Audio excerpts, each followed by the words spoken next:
Hello learners, welcome to Unacademy. क्या आपने कभी सोचा है कि एक हाई कोर्ट जज जिसके वीडियोस आप आमतौर पे फेसबुक और यूट्यूब पे देखते हैं, जहां वो किसी इंसान को जस्टिस दिलवा रहा होता है या कभी किसी बड़े सरकारी अधिकारी को फटकार लगा रहा होता है या कई बार गवाहों को सुन रहा होता है और अपने जजमेंट दे रहा होता है, वो अपने पद पे पहुंचता कैसे है, यानी कि वो एक हाई कोर्ट जज बनता कैसे है।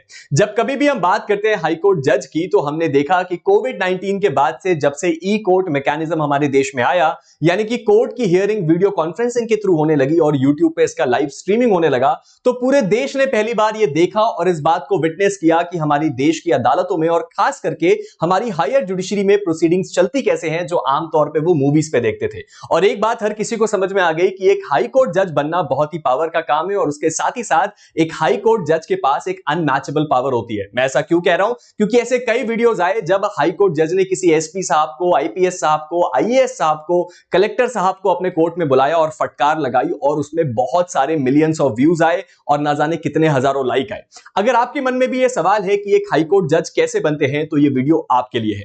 अब जैसा कि आपको पता है कि हमारे देश में कई लेयर्स ऑफ जुडिशरी हैं और अलग अलग किस्म के जजेस की प्रोफाइल है। इसमें हायर जुडिशरी में जो सबसे पहले जज आते हैं वो होते हैं हाई कोर्ट जज, और हम आज के अपने इस वीडियो में इसी टॉपिक के बारे में पढ़ने वाले हैं, यानी कि how to become a high court जज इन इंडिया। अगर आप हमारे देश में रहते हैं और अगर आप भी हमारी इंडियन जुडिशरी को सर्व करना चाहते हैं, तो आप कैसे हायर जुडिशरी यानी कि स्टार्टिंग फ्रॉम हाई कोर्ट जज कैसे उस पद तक पहुंच सकते हैं। इस चीज को समझने के लिए हमें सबसे पहले यह समझना होगा कि हाई कोर्ट एक्चुअल में है क्या। अब ये बात मैं बड़ी अच्छी तरह जानता हूं कि आप में से ज्यादातर लोगों को पता होगा, लेकिन फिर भी आपका डाउट क्लियर करने के लिए, हमारे देश में जो सबसे बड़ी अदालत है, जो पूरे देश में इकलौती है, वो है सुप्रीम कोर्ट ऑफ इंडिया, यानी कि इंडिया की एपेक्स कोर्ट। ये पूरे इंडिया का जुरिस्डिक्शन कवर करती है। उसके बाद इसके नीचे काम करती हैं सारी की सारी हाई कोर्ट्स, यानी कि हर एक स्टेट की अपनी एक हाई कोर्ट होती है और कुछ स्टेट्स ऐसे हैं जिनकी कॉमन हाई कोर्ट्स हैं।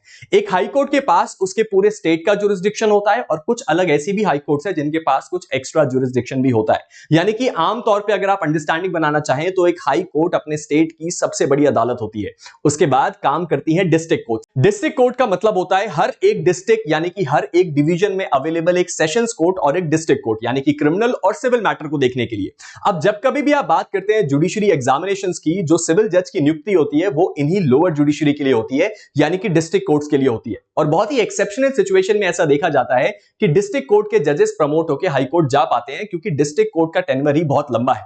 तो सबसे पहला सवाल यहां से उठता है कि अगर जुडिशरी का एग्जाम जो हो रहा है उससे हाई कोर्ट जज की नियुक्ति नहीं हो रही है, तो एक हाई कोर्ट जज बनते कैसे हैं? इसका जवाब हम आज के इस वीडियो में देखेंगे। और वीडियो की शुरुआत करने से पहले ही मैं आपको बता दूं कि यहां पे कोई एग्जाम नहीं होता हाई कोर्ट के जज को बनाने के लिए। चलिए आगे बढ़ते हैं। तो अब जरा सबसे पहले हम ये देखते हैं कि अगर आपको एक हाई कोर्ट जज बनना है तो आपके लिए सबसे पहले एलिजिबिलिटी कितनी होनी चाहिए, यानी कि वो कौन कौन सी चीजें हैं जो आपके पास पहले से होनी चाहिए, तब आप इस बारे में सोच सकते हैं। अब यहां पे मैंने एलएलबी का नाम नहीं लिखा है क्योंकि ये कॉमन सेंस की बात है कि आपके पास एक लॉ की डिग्री तो होनी चाहिए। अब यहां पे सबसे इंपॉर्टेंट बात है इंडियन, यानी कि एक इंडिया का नागरिक ही हमारे देश की हायर जुडिशरी को सर्व कर सकता है, और ये चीज एप्लीकेबल है बाकी सारी गवर्नमेंट जॉब्स में भी। उसके साथ ही साथ आपके पास 10 साल का एक्सपीरियंस होना चाहिए। किस चीज का? अगर आपने हाई कोर्ट में 10 साल एक वकील के रूप में प्रैक्टिस किया है, तब आप एक हाई कोर्ट के जज बन सकते हैं। जी हां, सीधे वकील से हाई कोर्ट जज भी बना जा सकता है। और उसके साथ ही साथ अगर आप लोअर जुडिशरी यानी कि जो सिविल जज की नियुक्ति होती है, वहां पे भी अगर आपके पास 10 साल का एक्सपीरियंस है तो आप एक हाई कोर्ट जज बन सकते हैं। इसके बाद आता है गुड करियर रिकॉर्ड। जब कभी भी आपको एक इतने बड़े पद को ऑफर किया जाता है या उस पद पे भेजा जाता है, वो भी किसी बिना एग्जामिनेशन को लिए, तो बहुत ज्यादा जरूरी है कि आपका कैरेक्टर और आपकी इंटेग्रिटी अच्छी हो। तो इसीलिए आपका गुड करियर होना बहुत जरूरी है, आपका करियर बेदाग होना चाहिए। और उसके साथ ही साथ किसी भी प्रकार की कोई ऐसी बात नहीं होनी चाहिए आपके करियर में जो आपके इस पद पे डाउट क्रिएट करे। उसके बाद आखिर में आता है एक एडवोकेट और जज, यानी कि एक एडवोकेट और जज ही एक हाई कोर्ट में क्या बन सकते हैं, आगे जज बन सकते हैं। यानी कि अगर आप एक नॉर्मल लॉ ग्रेजुएट हैं तो आप हाई कोर्ट जज के बारे में नहीं सोच सकते। इसके लिए आपके पास हाई कोर्ट का या इन जनरल कोर्ट का एक्सपीरियंस होना जरूरी है, चाहे वो डिस्ट्रिक्ट जज के रूप में हो या फिर एक हाई कोर्ट एडवोकेट के रूप में हो। अब इस चीज को और ज्यादा अच्छी तरीके से समझते हैं कि एक जज और एक एडवोकेट, केवल यही दो लोग हैं जो हाई कोर्ट जज बन सकते हैं, लेकिन इन दोनों में भी कुछ चीजें ऐसी हैं जिनको बारे में आपको पता होना चाहिए। सबसे पहले बात करते हैं एक जज के बारे में।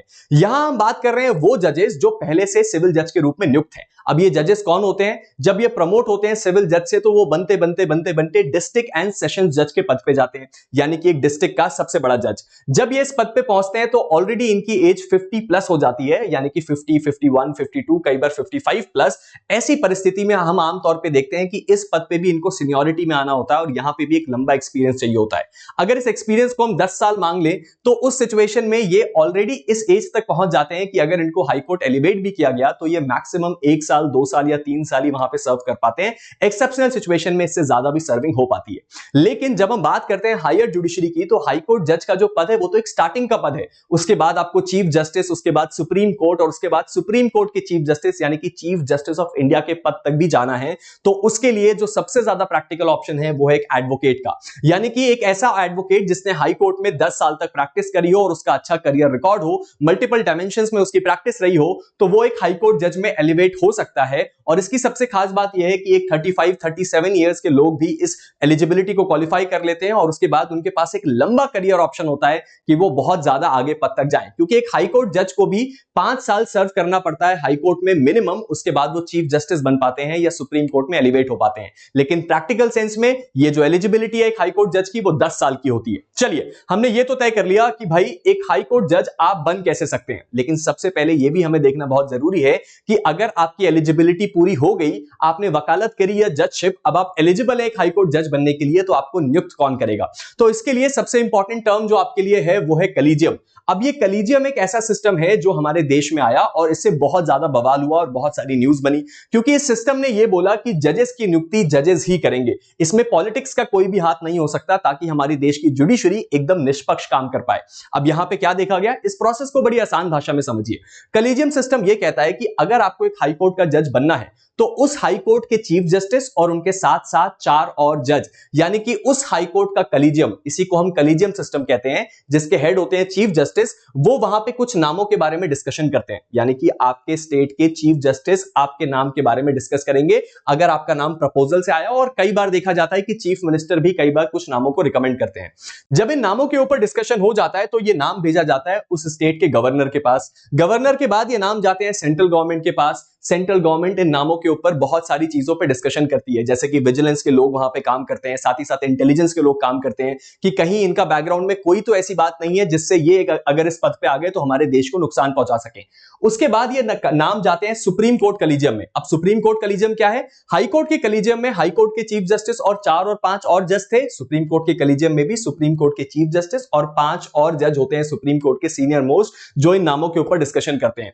उसके बाद ये लोग मिलकर इस बात को तय करते हैं कि वो कौन कौन से लोग हैं जिनको उस हाई कोर्ट में नियुक्त करना है या नहीं। जब ये चीजें फाइनल हो जाती हैं तो वापस सेंट्रल गवर्नमेंट के थ्रू ये नाम जाते हैं प्रेसिडेंट ऑफ इंडिया के पास, और प्रेसिडेंट ऑफ इंडिया इन नामों पे मोहर लगाती है और साइन करके एक अपॉइंटमेंट लेटर भेजती हैं कि इन लोगों को नियुक्त किया जाए इन हाई कोर्ट के जजेस के रूप में। अब ये था हमारे देश में हाई कोर्ट जजेस की नियुक्ति का प्रोसेस, एंड आई होप आपका ये डाउट क्लियर हो गया हो और आपको ये भी बात समझ में आ गई हो कि अगर आपका एम है हायर जुडिशरी में जाना तो शायद ये जो जुडिशरी एग्जाम्स हैं आपके लिए हेल्पफुल हो।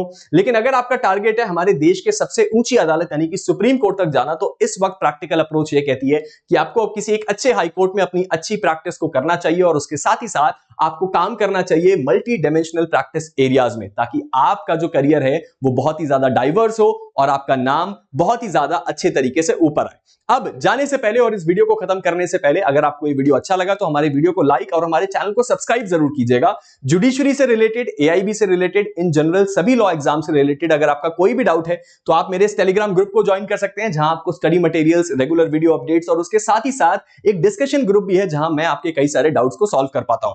तो आप इस टेलीग्राम ग्रुप को ज्वाइन कर सकते हैं जिसका नाम है प्रांजल सिंह जुडिशरी, या आप प्रांजल सिंह अनअकैडमी के नाम से भी सर्च कर सकते हैं।